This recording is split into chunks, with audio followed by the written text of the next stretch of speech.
Is everybody here measuring their marketing? You need to be measuring three buckets. Number one, every month and every year, how much repeat business are you doing? How much referral business are you doing?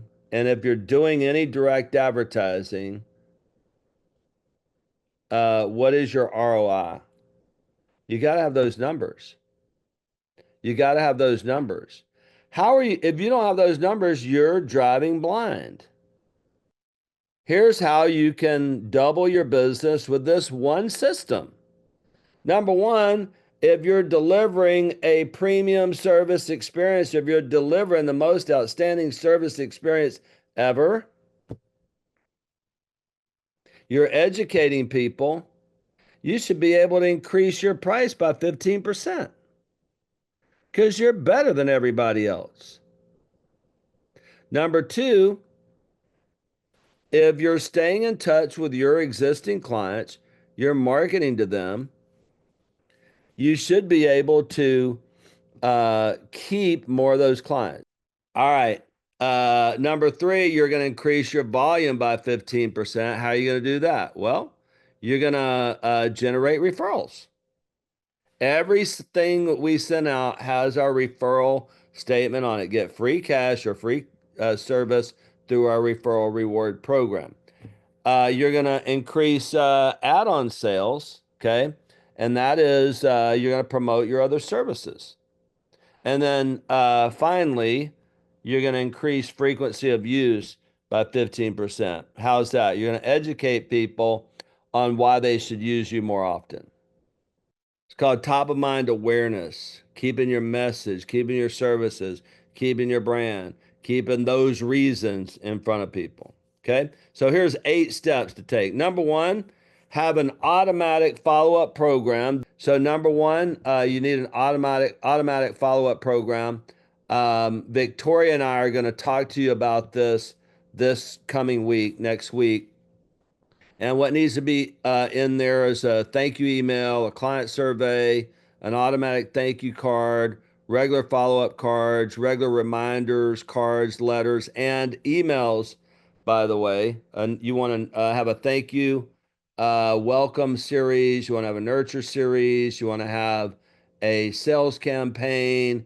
And, we built out all this stuff in both of our companies, or actually all three of our companies. Number two, have a thank you letter or card package. And how nice is it that you might put some delicious send out card brownies in there? Okay. By the way, not a bad idea when you meet a big prospect or a referral source. Nice to meet you card along with brownies gets their attention. Number three, if we haven't heard from people at our service company in 11 months, we call them up. And the script is real simple. Hey, we're just calling to see how you're doing. We're friends, right? I just assume that everybody in the world is my friend. I don't know them yet. They have done business with me. Maybe they have, maybe they haven't, but you're my friend and I'm your friend. I just assume that we know each other. And especially if they have supported me and they've spent money with me. Hey, I want to know how they're doing. Maybe you call them and you say, hey, want to let you know about our new referral reward program. Maybe you call them and you say, wanted to let you know about our new service. Okay. Maybe you just say, want to update our records. By the way, at Phenomenal, we have a program that we use called Phone Burner, where you can like 10x the number of calls because it calls for you. It calls for you, and if it doesn't get someone, it goes to the next one, goes to the next one, goes to the next one, goes to the next one. And now you can call and leave voicemails as well. You can do a voice blast too. Now that's a little more tricky, but there's a lot of strategies that we use that you can use. Listen, this is so valuable. You could just hire someone or outsource someone to do this.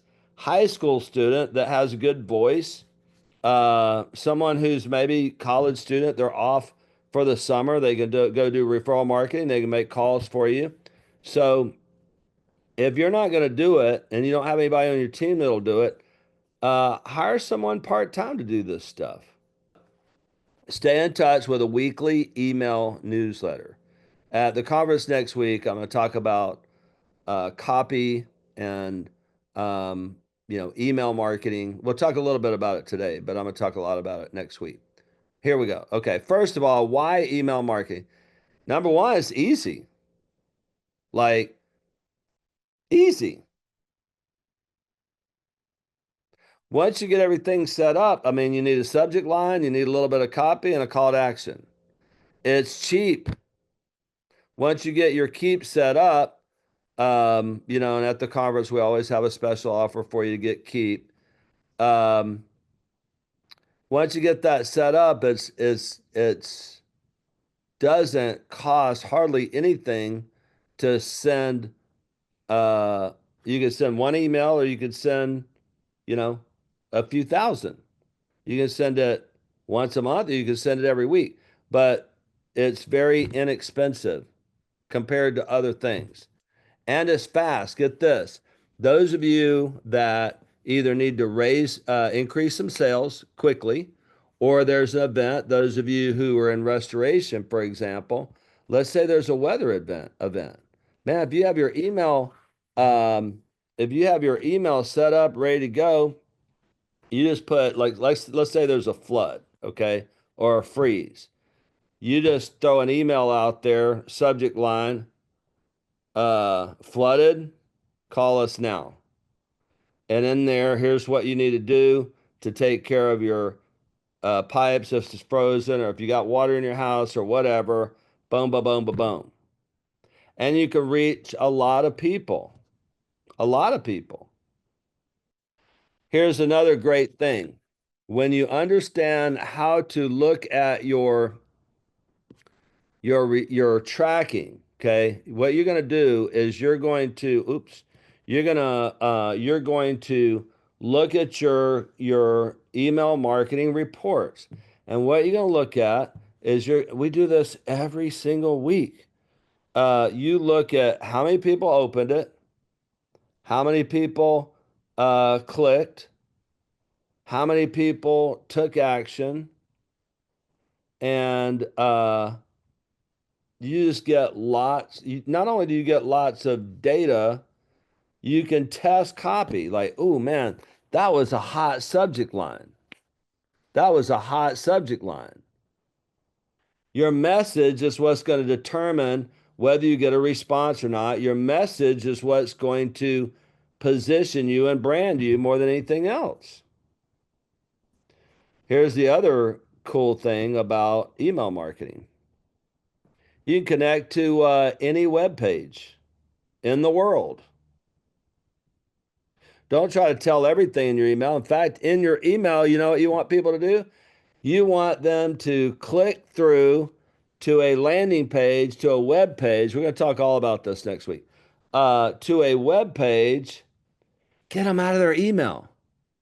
Why do you want them to get out of their email? Because they're trying to get through their email. I want to get them out of their email and get into my domain where they can engage in the message. All right. Now, how do you get email addresses? Well, first of all, that part-time person can make those calls every day and do those reminder calls. By the way, what's the uh, what's that email address? You're going to have a reason to send them something. Have a compelling opt-in. We're going to talk about this next week on your landing page. What is your free trial offer? What's your download? What's the reason that people should give you their email address? Oh, well, people don't want to give the email address. It's so simple. All you do is, okay, name, phone number, email address. If they give you any pushback, say, well, I need to send you X, Y, or Z and whatever. We got this great newsletter, and you can unsubscribe anytime. And by the way, when you look at your stats, if people do unsubscribe, it's okay. It doesn't mean that they don't like you. It doesn't mean that they're mad. It might just mean that, they're in a bad mood that day and like, I don't want any more emails. We all get that way. Number six, recognize special occasions. Get birthdays, get anniversaries, put those in your database, use them. Or you can do what a guy by the name of Joe Girard did. Y'all know who Joe Girard is? He sold more cars than any human being in history. He was in the Guinness Book of World Records for selling the most cars of anybody in history. This guy was a marketer, he was a sales guy. I mean, he was incredible. 60 Minutes went to his shop to interview him, went to the dealership. And they said, could you sell a car right now? He said, I think so. And he goes over to his files and he starts going through his files, making calls. Sold a Cadillac right there over the phone. Now, who do you think bought that Cadillac? Someone who had already done business with him, someone who was ready to replace their car. He had them in their files. And Joe Girard,